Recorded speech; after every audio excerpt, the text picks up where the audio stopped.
Dan di antara syirik yang masih dilakukan oleh sebagian orang adalah jimat. Ya, Nabi katakan at-tamimatu syirik. Jimat adalah syirik. Jualan bakso ada jimatnya. Iya. Mau perang ada jimatnya. Dalam hadis yang diriwayatkan oleh ahlu sunan dari Imran bin Husain, beliau menyebutkan suatu hari Nabi pernah melihat sebuah gelang di tangan seorang laki-laki. Nabi pun bertanya, mahadha, nyoba saja, yang gelang penyan. Pegah dia, tanya Nabi. Itu gelang apa? Tanya Nabi. Dia pun menjawab, minal wahina. Nyoba saja, nyoba kampung, baik kinang penyakit wahan. Obat, biar enggak kena penyakit wahan. Wahan adalah suatu penyakit yang apabila menimpa jari telapak tangan bisa meruntuhkan jari jemari. Al-muhim dia penyakit yang menimpa telapak tangan. Artinya apa? Jimat. Apa kata Nabi? Inza'ha. Inza'ha fa inna la yaziduka ila wahna. Lepaskan. Buang ini jimat. Karena jimat itu hanya membuat engkau semakin sengsara. Emang iya? Gak ada orang yang menggunakan jimat pemberani. Gak ada. Semuanya pengecut yang menggunakan jimat. Semuanya pengecut. Apalagi kalau dia ingin bergerak, lupa bawa jimatnya. Iya. Apel atau panggilan perang, operasi. Iya. Masuk hutan, lupa pakai gelang.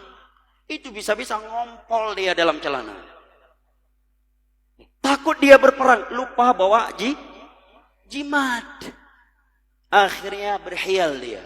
Berpolitik dia, lek kau di depan dek, biar aku jaga dari belakang lek. Padahal karena takut nggak pernah dimaju, ya karena nggak bawa jimat. Atau sebagian jimat nggak berlaku, nggak berguna kalau hujan turun. Maka ketika hujan turun dia pun gelisah. Atau sebagian jimat harus menyiapkan kopi pahit di malam Jumat, ya setelah pertengahan malam. Kalau tidak jimatnya bermasalah. Kalau dia lupa dia pun gelisah. Iya. Adapun seorang mukmin dia nggak pernah gelisah. Mampir di tempat angker, Nabi ajarkan solusinya.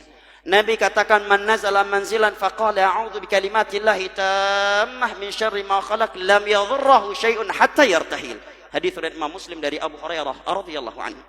Barang siapa yang mampir di suatu tempat, hutan, pinggir pantai, ya, di depan goa, di tempat angker sedang perang atau tidak sedang perang.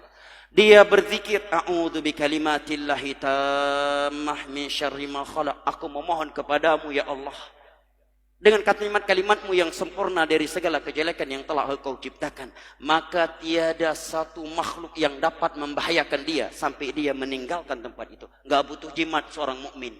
Ahli tauhid enggak butuh jimat. Pernahkah Nabi memberikan benang di perutnya wanita-wanita yang sedang hamil di masa itu?